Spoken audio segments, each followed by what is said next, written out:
much. This is a beautiful place. I've been here many times, going to high school, not so far away. A good place, also a military academy. Not quite of this distinction, but it was a lot of fun for me. And I just want to say hello, cadets, and on behalf of our entire nation, let me begin by saying congratulations to the West Point class of 2025. You are winners, every single one of you. Thank you.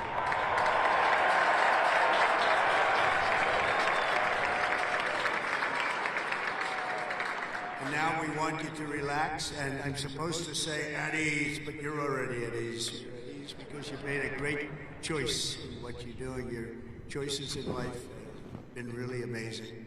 So this is a celebration, and let's have a little fun.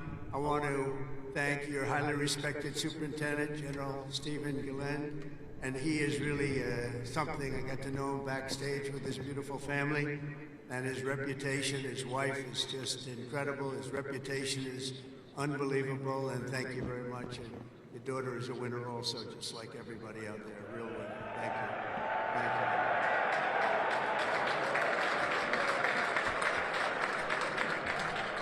I also want to thank your Commandant General R.J. Garcia, Secretary of the Army Dan Driscoll, Army Chief of Staff General Randy George, Senator Ashley Moody, Representatives Steve Womack, Bill Heisinger, Pat Ryan, Mark Green, Keith Self, Acting U.S. Attorney Alina Haba, and very much just all of the friends. We have a lot of friends in the audience today, and I just want to thank them all for being here. We have a tremendous amount of my friends. They wanted to come up, and they wanted to watch the ceremony, and they wanted to watch you much more so than me. So I just want to thank so many people here.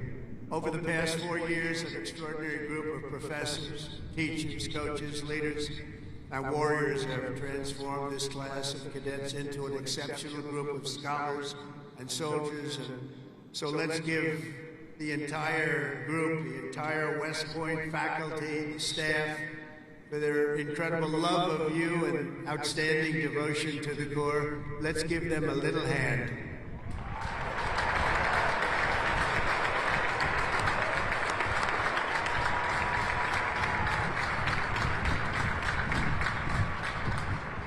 And importantly, we can't forget all of those people beaming with pride. Look at them in the audience. They're so proud.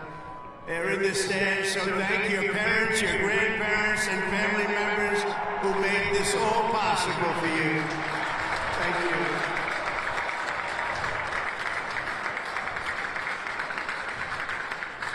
And I think they must have done something right based on what I'm looking at.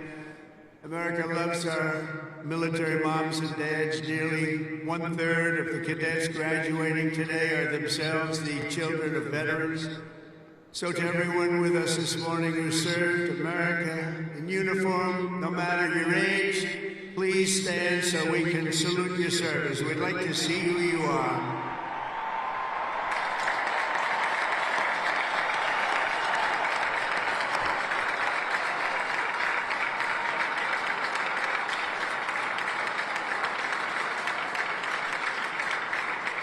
Congratulations.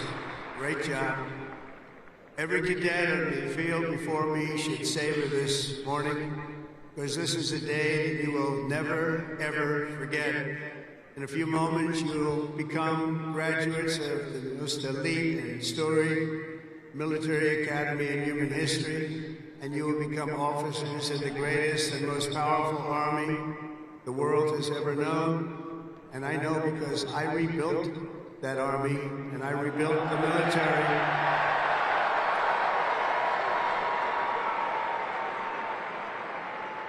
And we rebuilt it like nobody has ever rebuilt it before in my first term.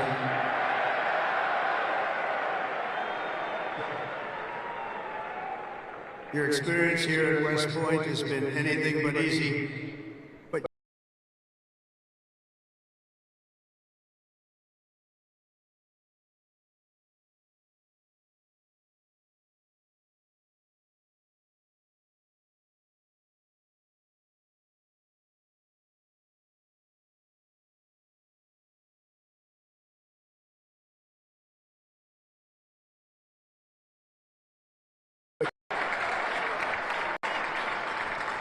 Looking out at all of you today, I can proudly say, mission accomplished. Great job.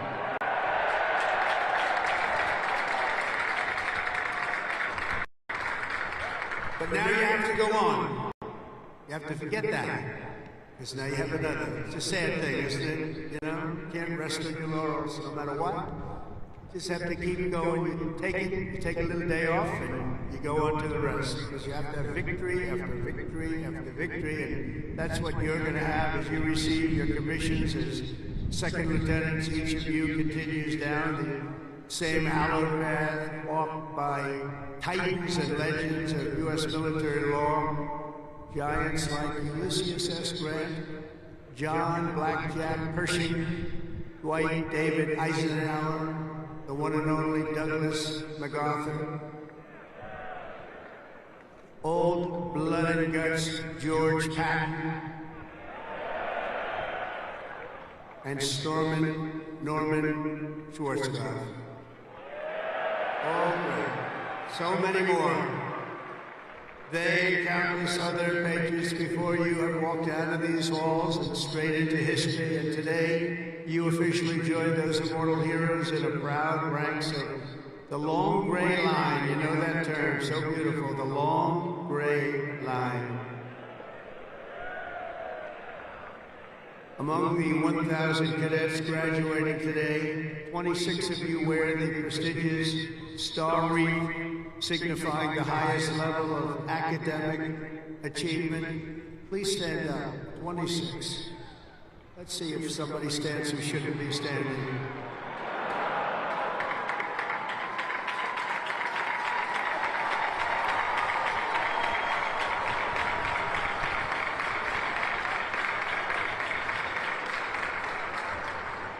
Congratulations. It's a big honor. This class includes an incredible 4 Rhodes Scholars. Stand up, please. 4.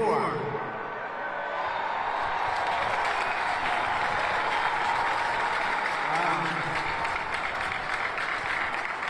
That's tied for the most of any West Point class since 1959. That's great. 4. Congratulations. Boy, oh boy, oh boy. I want to bring them right to the Oval Office. I don't want to have them go too far away from me. 8 cadets here today took on the challenge of designing their own hypersonic rocket. Oh, we can use you. We're building them right now. You know, we had ours stolen. We are the designer of it. We had it stolen during the Obama administration. They stole it. You know who stole it? The Russians stole it. Something bad happened. But we're the designer of it. We're now building them, and lots of them. And earlier this year, they launched it into space, setting a world record for amateur rocketry. Can't get you in there fast enough. This class excelled not only mentally, but also physically last January when more than 1,000 cadets volunteered for an 18.5-mile march on a freezing winter night. Cadet Chris Verdugo completing the task in 2 hours and 30 minutes flat, smashing the international record for the competition by 13 minutes. Where is he? Where is he? Come up here. Come up here, Chris. Get up here. Come here. That's by 13 minutes. Come here, Chris.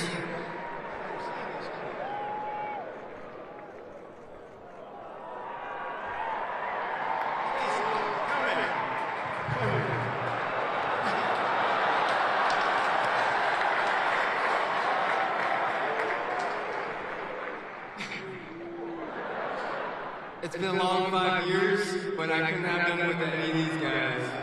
Love you guys.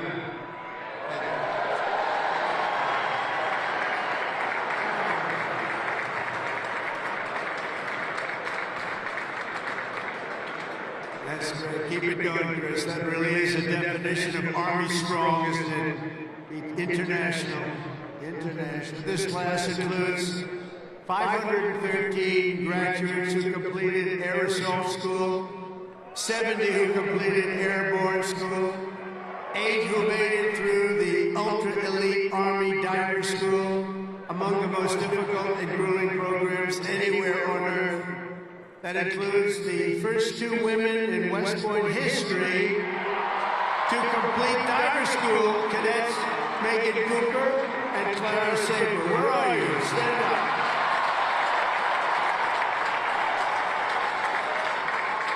Where are they? Wow, great job. That is not easy. Congratulations, Megan and Clara. That's a job well done. Thank you very much. Some of you achieved a different kind of distinction here at the Academy, including 7 century men who completed 100 hours of marching for disciplinary, infraction. No, don't tell me I'm doing this. Oh, I'm so sorry. Would you like to stand up?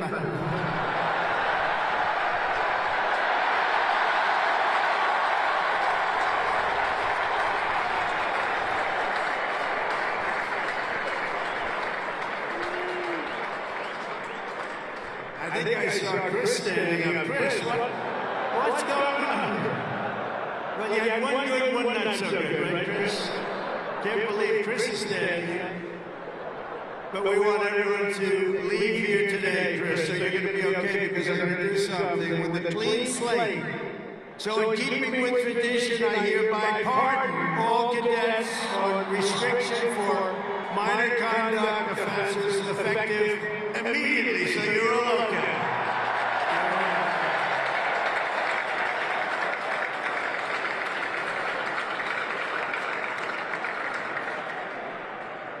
The class of 2025 is a lot to be proud of, including your first-rate athletes and athletics. You are something.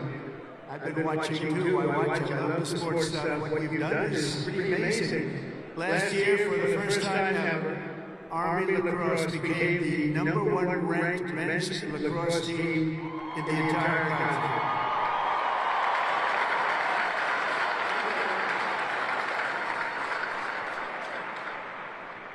Those of you on the team, stand. That's a big honor. Stand.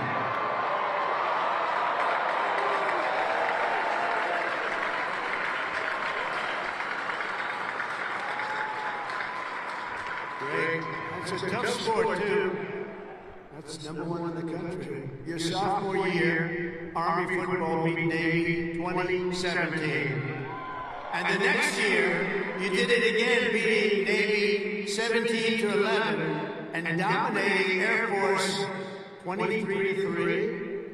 But this year, the Black Knights fought your way into the top 20 nationally and racked up your longest winning streak since 1949 with the help of graduating quarterback cadet Bryson Daly, or as you call him, Captain America.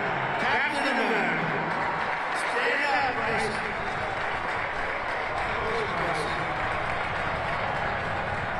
We gotta get him up here, right? Come on, Bryson.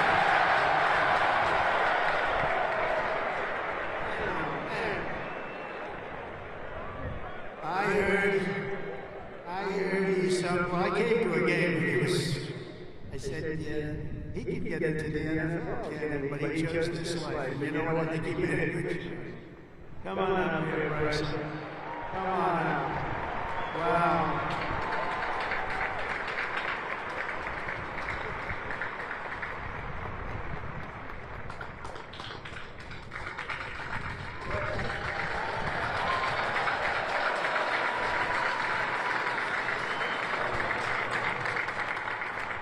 Go Army football. Shout out the Hogs, H4. Can't wait to graduate. Love you guys.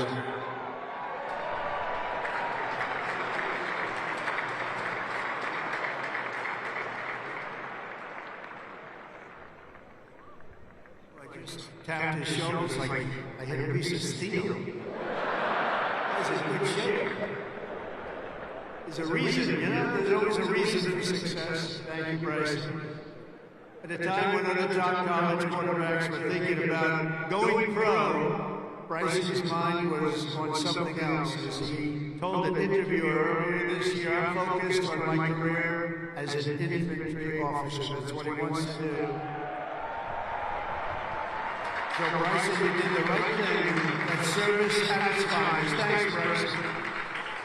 That's amazing. He's an amazing guy with an amazing team.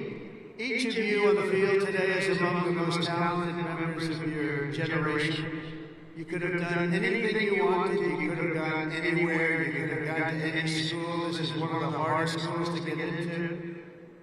And writing your own ticket to top jobs on Wall Street or Silicon Valley wouldn't be bad, but I think what you're doing is better. Instead of sports teams and spreadsheets and software, you chose a life of service, very important service, instead of stock options. And I do that stuff. It's sort of boring. Honestly, compared to what you're doing, it's real boring. You chose honor and you chose sacrifice. And instead of business suits, dress shoes, you chose money boots and fatigues, keeping yourself in shape. Because West Point cadets don't just have the brightest minds, you also have the bravest hearts and the noblest souls. You're amazing people. I could not be more proud to serve you as your commander-in-chief, and our country is doing well. We've turned it around very quickly. We've turned it around.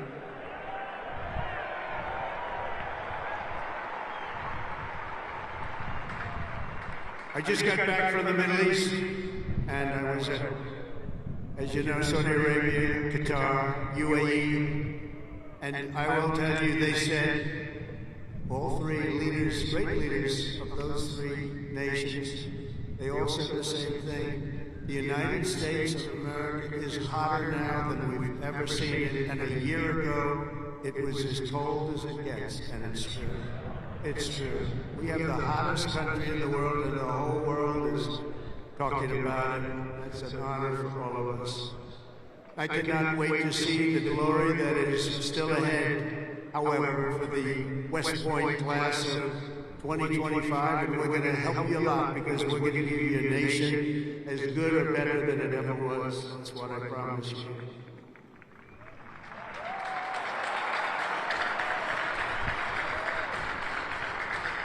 All the victories that you've had together on these grounds will soon pale in comparison to the momentous deeds that you'll perform on the mission you're accepting today as a future leader of America's Army. And we have that Army geared up. We have ordered, we just went $1 trillion military budget, General. Do you know that? $1 trillion. Some people say, could you cut it back? I said, I'm not cutting 10 cents. It's another thing we can cut. We can cut plenty of others, right, Dan? We can cut plenty of other things. We have a good man in there. It's a very different warfare out there today. Now they've introduced a thing called drone. A drone is a little bit different. It makes you have to go back and learn a whole new form of warfare. You're going to do it better than anybody else. There won't be anybody close. Generation after generation, the men and women of the Army have done whatever it takes to defend our flag, pouring out their blood onto the fields of battle all over the world. And all over the world, you're respected like nobody is respected. Our soldiers have sprinted through storms of bullets, clouds of shrapnel, slogged through miles of dirt and oceans of sand, scaled towering cliffs of jagged rock. And time again, the American soldier has charged into the fires of hell and sent the devil racing in full retreat.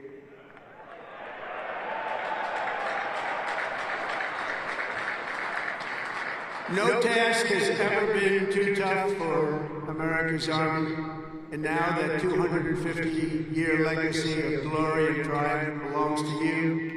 The 1,000 newest officers of the greatest fighting force in the history of the world. That's what you are, and that's what you're being thought of. Again, you are the first West Point graduates of the golden age of America. This is the golden age. Promise. We're in the new age. This is the golden age. And you are going to lead the Army to summits of greatness that has never reached before. You see that. You see what's happening. You see what's going on in the world. Each of you is entering the Officer Corps at a defining moment in the Army's history. For at least 2 decades, political leaders from both parties have dragged our military into missions it was never meant to be. It wasn't meant to be. People would say, why are we doing this? Why are we wasting our time, money, and souls in some cases?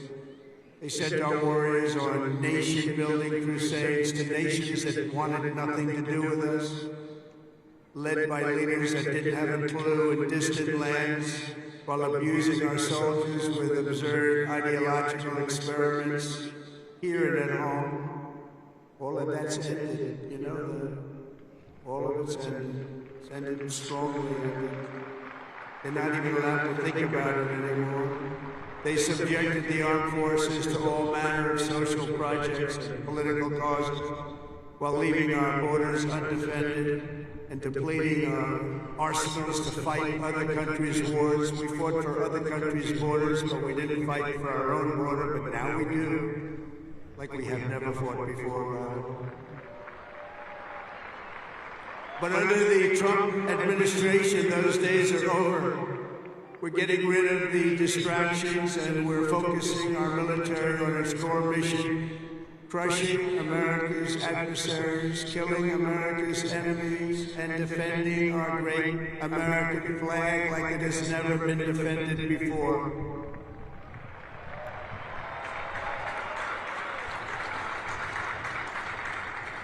The job of the U.S. Armed Forces is not to host drag shows, to transform foreign cultures, but to spread democracy to everybody around the world at the point of a gun.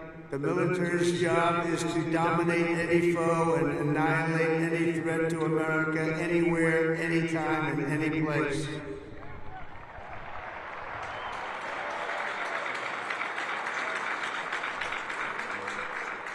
A big part of that job is to be respected again, and you are, as of right now, respected more than any army anywhere in the world, and that's happening, and I can tell you, you are respected like nobody can believe.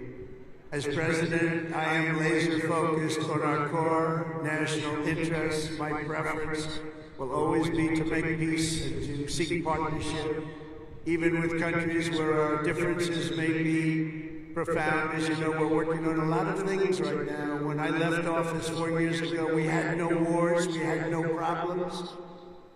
We had nothing but success. We had the most incredible economy, the greatest, single greatest economy for a president in history. I think we're going to beat it this time by a lot, if you want to know. But we had something going on very special.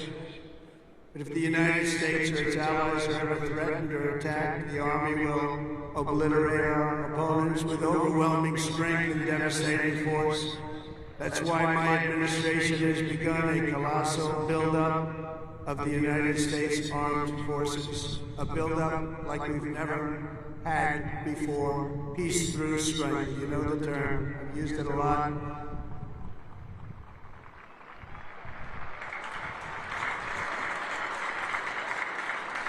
Because as much as you want to fight, I'd rather do it without having to fight. I just want to look at them and have them fold. That's happening. That's happening.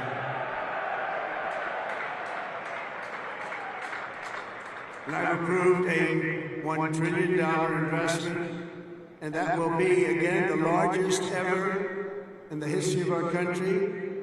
And we are buying you new airplanes, brand new beautiful planes, redesigned planes, brand new planes, totally stealth planes. I hope they're stealth. I don't know, that whole stealth thing, I'm sort of wondering. You mean if we shape a wing this way, they don't see it, but the other way they see it? I'm not so sure. That's what they tell me. We have the best tanks anywhere in the world. We're going to start shipbuilding again. We're going to start ship. We used to build a ship a day. Now we don't build them anymore. We had a lot of people that didn't know much about getting things built, but that's all I've done in my life is build. We're going to have the best missiles, we already do, drones, and much, much more. And earlier this week, I think you'll like this, I announced that we are officially building all in America, made in America, designed in America. We're the only ones that could do it because we're the only ones with the great technology. We're building the Golden Dome missile defense shield to protect our homeland and to protect West Point from attack. And it will be completed before I leave office.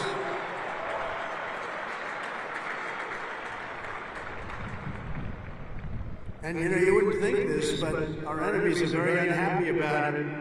You've been hearing, you've been reading. Why are they doing that? Why? Well, we're doing it because we want to be around for a long time. That's why we're doing it. We're also restoring the fundamental principle that a central purpose of our military is to protect our own borders from invasion. Our country was invaded for the last 4 years. And they've allowed people to come into our country that shouldn't be here. Criminals walk in, no vetting, no checking, no nothing. Where are they coming from? And they were taking people out of prisons, they were taking gang members, they were taking the mentally insane and allowing them to come in, and we're getting them out of our country. We have no choice. We're getting them out and bringing them back where they came from. Have no choice. And it's not easy. It's not easy. But hopefully the courts will allow us to continue. You know, we had the greatest election victory. This was November 5th. We won the popular vote by millions of votes. We won all 7 swing states. We won everything. We won 2,750 districts against 505, 2,750 against 505. We had a great mandate, and it gives us the right to do what we want to do to make our country great again, and that's what we're going to do. And on day one, I deployed our military to the southern border, and since that day, we've reduced the number of illegal border crossings where there used to be hundreds of thousands of people coming into our country a day. We had nobody come in the last week and a half. We were at 99.999%. 99.999. Think of that. That was with the help of our military. We had one person come in. One. You know why? He got very sick. We brought him through to have him brought to a hospital. One person. And for that, please don't hold me responsible, but that's okay. They did the right thing.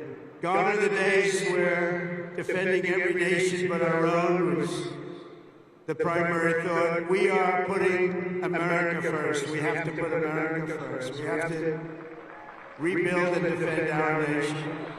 And very shortly you're going to see a nation better than it's ever been. And you see that with the trade.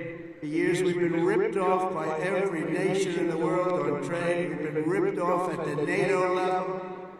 We've been ripped off like no country has ever been ripped off, but they don't rip us off anymore. They're not going to rip us off anymore. And you're seeing it. You have to watch what we're doing in trade. I know it's not your primary thing, but it's quite important in all fairness. But watch, you'll see what's going on. Been reading about it over the last few days. We're making deals with other nations that were nobody thought it would be even possible. And the reason is very simple. They respect us again. They're respecting our country again. That's what you want. And everything we do, we are bringing common sense back to America. It's all about common sense. We can say we're liberal, we're conservative. The new word is progressive. They don't like using the word liberal anymore. That's why I call them liberal. But whatever you are, you know, most importantly, you have to have common sense, because most of it's about common sense when you get right down to it.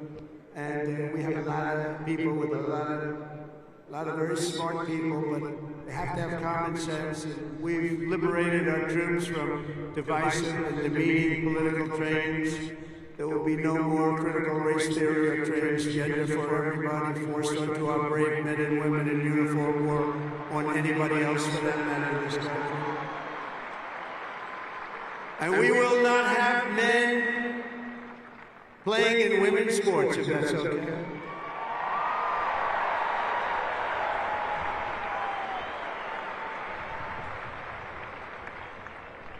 I mean, I wouldn't want to have to tackle, as an example, Bryson as a man, but I don't think a lot of women want to tackle him. I don't think so. How crazy is it?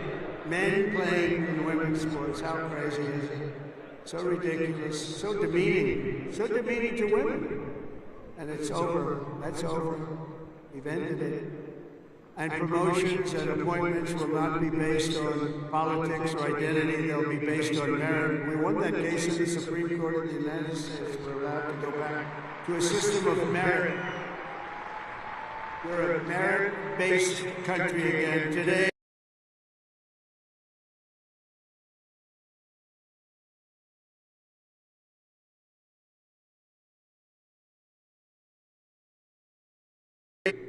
Recruiting shortfalls, and just last year was the worst of all, the last year of the Biden administration. We couldn't get anybody to join our military, we couldn't get anybody to join our police or firefighters, we couldn't get anybody to join anything. And right now, just less than a year later, we just set a brand new peacetime recruiting record, the most people joined, and we are brimming. In fact, be careful, there's somebody going to try and take your job. Be careful, you better be good. We are brimming with confidence, and we're brimming with people. We had the best recruiting month that we've had in memory. Nobody remembers anything like it. And that's all because they have spirit now. They have spirit. They have a spirit for our country. And now everybody wants to be doing what you're doing. Think of that. So it's really a great honor, I will say. And I'm pleased to report that by next week, the Army is expected to surpass its recruiting targets for the entire year, something that hasn't happened in 28 years where we've had that. So that's pretty good.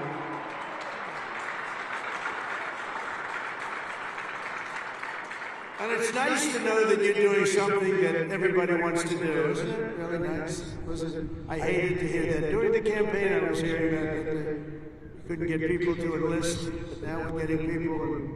It's sad because we're telling so many people, I'm sorry, we can't do it. My administration is doing everything possible to forge the most powerful military ever built. But ultimately, the task of keeping America strong and safe in the years ahead is going to belong to you. Among you are the lieutenants, majors, colonels, and generals who lead the Army for the next 10, 20, 30, and even 40 years. So as Commander-in-Chief, let me offer a few words of advice as you begin your Army careers. And I thought I'd do this, and I can make this to a civilian audience or to a military audience. It's pretty much the same. And I did this recently at Ohio State, and they really liked it. I gave them a little advice as to what I see for what you want to do, and some tips. And first of all, and you've already done it, different from civilians, they're making their decision right now. You've already made your decision. I love your decision. You have to do what you love. You have to do what you love. If you don't love it, you'll never be successful at it. And you've done this, and you really, many of you in the audience, many of you that are graduating, you come from military backgrounds, or you love the military, it's what you want to do, it's what you want to talk about. One thing I see about people that love the military, that's all they want to talk about. I'll be out to dinner, generals, if they love their job, usually the only good ones are the ones who want to talk about it all the time. But if they talk, that's what they want to talk about. I really, very rarely see somebody who's successful that doesn't love what he or she does. You have to love what you do. In your case, the military is what you chose, and I'll tell you what, you cannot go wrong. You're going to see it too. You're going to love it more and more with time. You know, I work all the time. That's all I do is I work, whether it's politically or before that. I was a very good businessman, in case you haven't heard, really good. But I was good because I loved it. I loved it. I learned from my father a little bit. My father was a happy guy, and all he did was work. He'd work Saturdays, Sundays. He'd work all the time. And he was a happy guy, just loved life. And I learned that. I said, you know, it makes him happy. I've seen other people that never work, and they're not happy. You gotta love it, otherwise you won't be successful. In the Army, there are a lot of different paths you can take, so follow your instincts and make sure that you take the path that you love, that you're doing something that you love within your military. You will be happier, the Army will be far stronger for it. Second is to think big. Always think big. If you're going to do something, you might as well think big, do it big, because it's just as tough, and sometimes it's a lot easier thinking big than doing a small task that's more difficult. One of your greatest graduates, General Eisenhower, used to say, whenever I run into a problem that I can't solve, I always like to make it bigger to solve it and solve more of it. If you're going to solve a problem, it might as well be a big problem as opposed to a small problem that lots of people can take advantage of and solve. So you can achieve something really amazing. Think big. Third, though, you got to do this. Brain power you have to have. Potential you have to have. But to be really successful, you're always going to have to work hard. An example is a great athlete, Gary Player, great golfer. He wasn't as big as the other men that were playing against him, great, big, strong guys. Gary was a smaller guy. I don't want to say too sweet. He's a friend of mine. He gets a little angry at people because he hits the ball just as far. He said, I hit the ball further than them. Why am I small? But he worked very, very hard. He was always doing exercise. He was well ahead of his time. He never stopped. He won 168 golf tournaments. He won 18 majors, 9 regular and 9 on the senior tour. 18 with 168. That's the most tournaments internationally, the most tournaments anybody's ever won. But he made a statement years ago, and I heard it. He's the first one. I think I've heard it a couple of times since, but he was the first. He said, it's funny, the harder I work, the luckier I get. And think of that, the harder I work, the luckier I get. And he worked hard, and you're working hard, and the harder you work, the luckier you're going to get. Fourth is, don't lose your momentum. Momentum's an amazing thing. Keep it going. I tell a story sometimes about a man who was a great, great real estate man.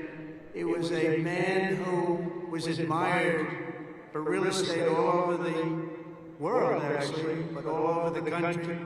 He built 11 towns. He started as a man who built one house, then he built 2, then he built 5, then he built 20, then he built 1,000, then he built 2,000 and 3,000 a year, and he got very big, very big. He was great at what he did.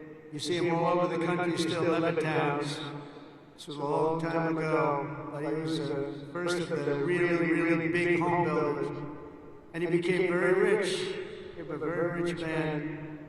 And then he decided to sell. He was offered a lot of money by a big conglomerate, Gulf and Western, big conglomerate. They didn't do real estate. They didn't know anything about it, but they saw the money he was making. They wanted to take it to a public company.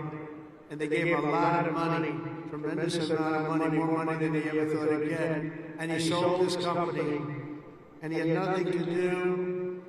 He ended up getting a divorce, found a new wife. Could you say a trophy wife? I guess we could say a trophy wife.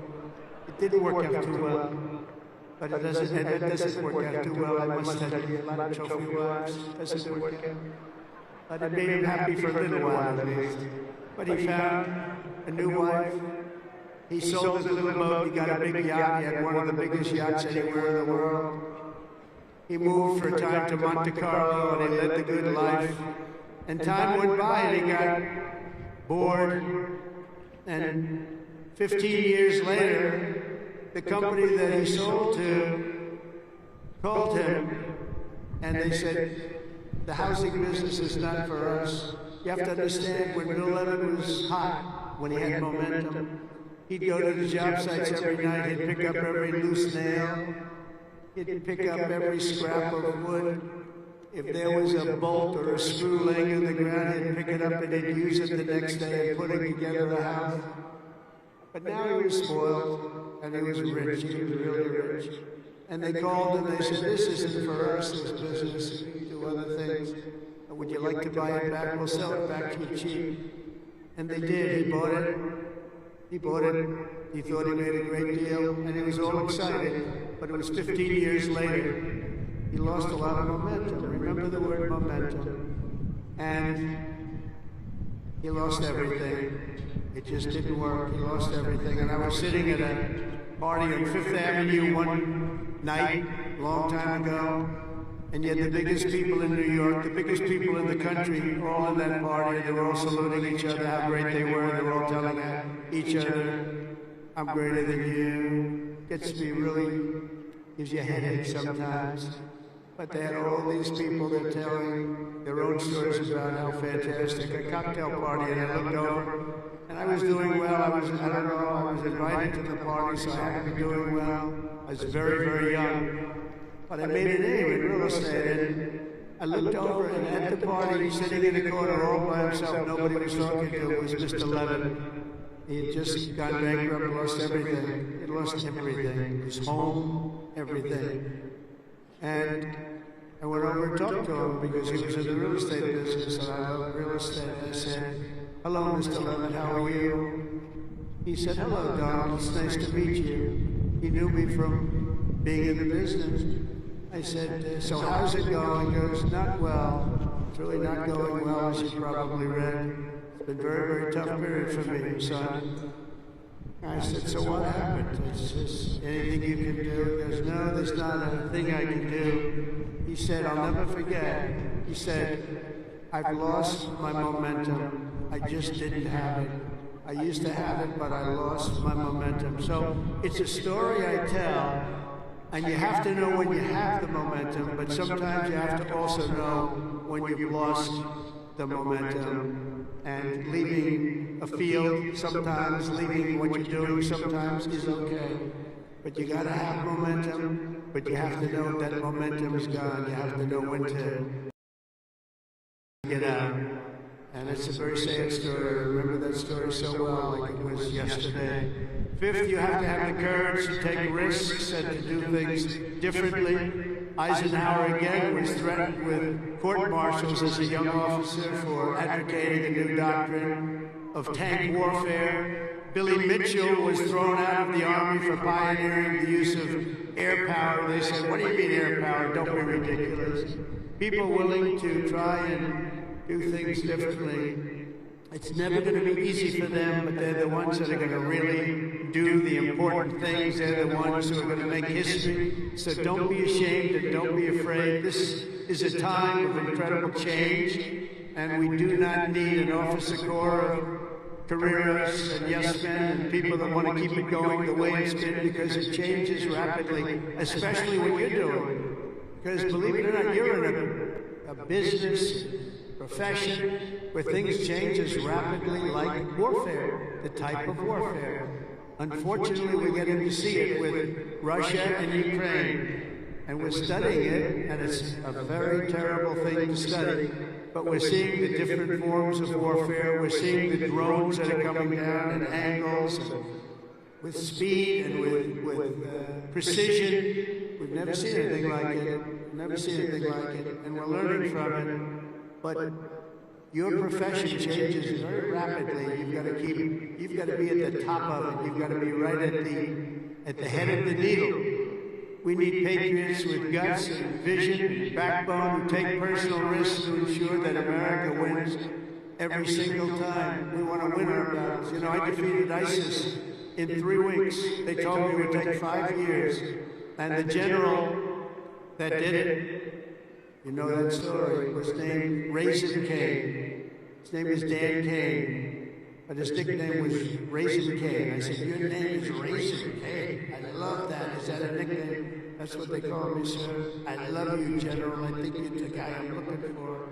I want to know a guy named Raisin Cane." And he is now the head of the Joint Chiefs of Staff, and is a highly respected man. And we defeated, think of it, ISIS. They said, how long in Washington? Sir, it will take 4 years to defeat them, maybe 5. And maybe we won't because they're all over the place. And then I met a man that said we could do it in 3 weeks, and he did it in 3 weeks. And that's why he's the head of the Joint Chiefs of Staff right now. And we did things that nobody thought were possible. We've had great military success.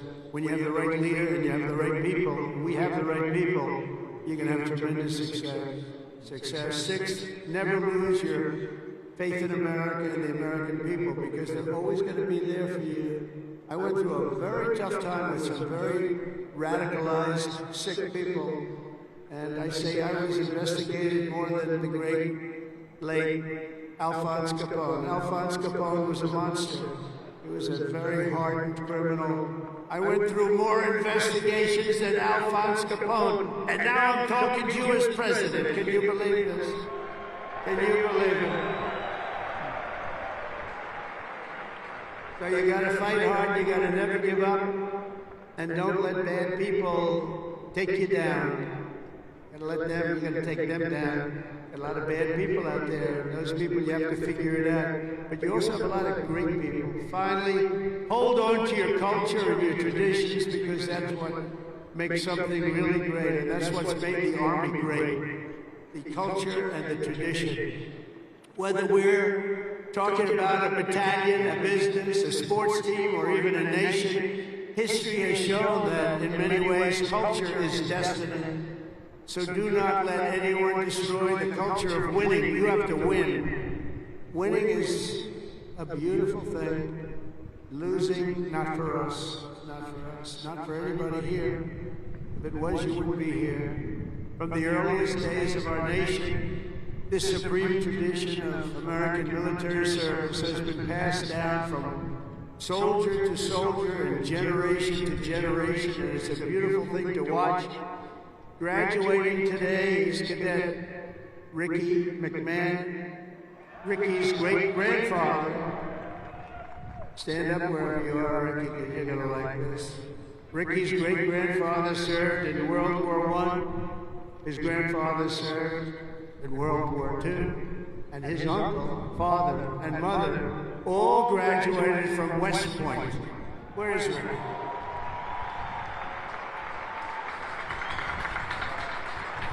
In 2004, when Ricky was just a little tiny boy, who would think about that, Ricky, a little tiny boy? His dad, Lieutenant Colonel Michael McMahon, made the ultimate sacrifice for our nation in Afghanistan. Today, Lieutenant Colonel McMahon rests not far from here in the West Point Cemetery.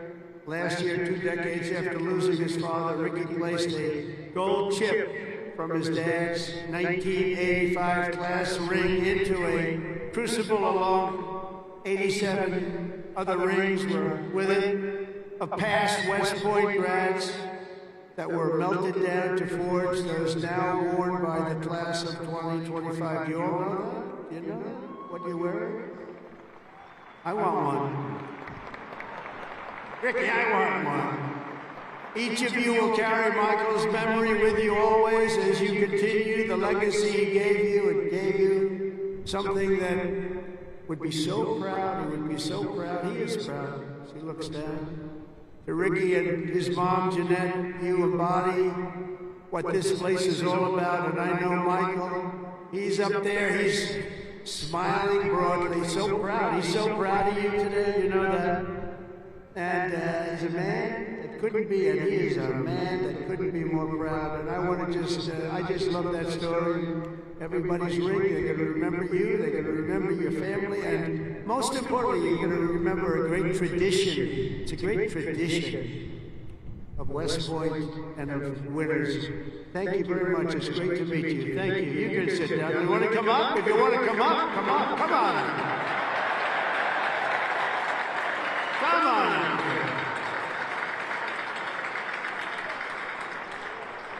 That's nice. You're a handsome guy. They're all good looking here. I don't know what's going on. The whole crowd is beautiful. Thank you very much.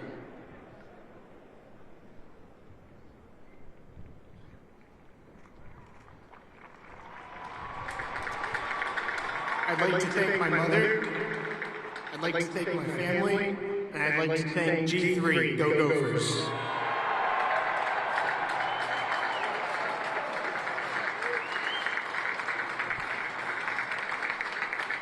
These are good-looking people, I'll tell you, General. What's going on over there?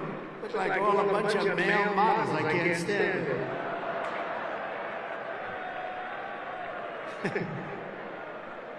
For 2.5 centuries, our republic has endured because of heroes like Michael who've laid down their lives for America, and because young people like all of you have picked up the banner of service and carried forward the flag of freedom from Lexington to Yorktown, from Gettysburg to Sicily, and from Inchon to Fallujah.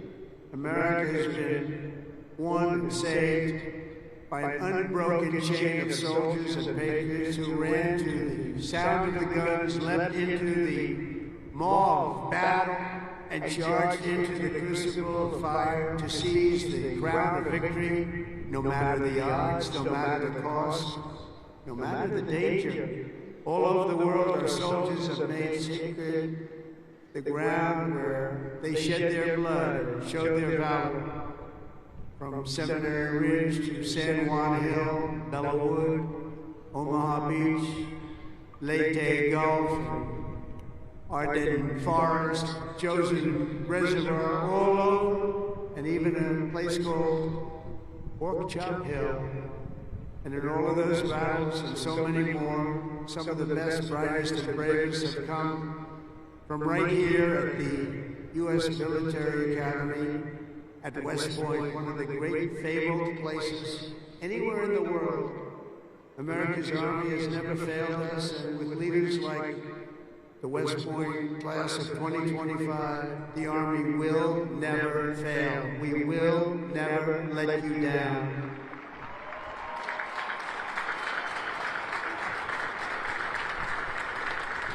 And over the last week, I had the honor of speaking to the heads of many countries, and they would say, 2 weeks ago, they said, the 8th, they said, "Sir, we're celebrating the victory today of World War II."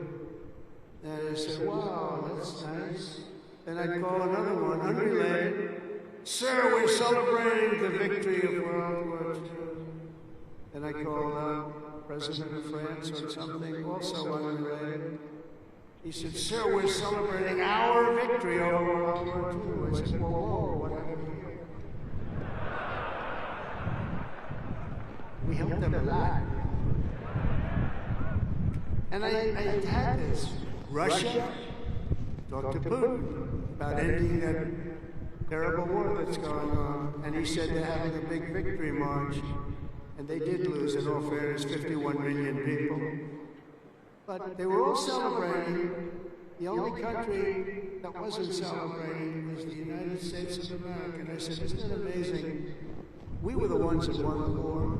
And we were helped. We were helped. In some cases, we had to help them. But we were helped by some of the nations. And we were strongly helped by a couple of them. But every one of them was celebrating. They had Victory Day. They called it Victory Day in Europe, Victory Day all over. And we weren't even thought about. Nobody had a Victory Day. And so I named that special day and another special day from now on as a holiday, but a holiday where we work. Because we don't have enough days. We're going to be having so many holidays, we're not going to be able to work anymore. But I named it for World War II, and a separate day in November, as you know, for World War I. I said, you know, all of these countries that participated in the war are celebrating, but the greatest country of them all, and the country that won the war, nobody even talked about. And so we're going to be talking about it too from now on. And I think you'll appreciate it. We won the First World War, we won the Second World War, and you know where we won them from? Right here at West Point. West Point won the war. You won 2 world wars, and plenty of other things. But you won't think of it. We don't want to have a third world war, but we won the First World War, we won the Second World War right here from West Point, and that's something. And we're going to be talking about it. You know, they can talk about it, and in some cases, as you know, they didn't do too much to help. They were ground down, but they were celebrating victory. No, we're going to celebrate victory because we're the ones that won that war. Standing before you today, I know that you will never stop, you will never quit, you will never yield, you will never tire, you will never, ever, ever surrender, never give up. Remember that, never give up. It's another little factor I could have added, never, ever give up. Raise your right hand. I pledge I will never, ever give up. You can never give up. You can never give up. If you do, you're not going to be successful because you'll go through things that will be bad. You can have great moments, you can have bad moments. You can never give up. Through every challenge and every battle, you'll stand strong, you'll work hard, you'll stay tough, and you will fight, fight, fight, and win, win, win.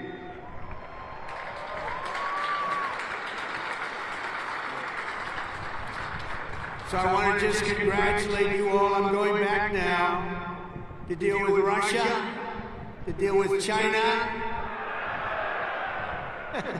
What's that all about?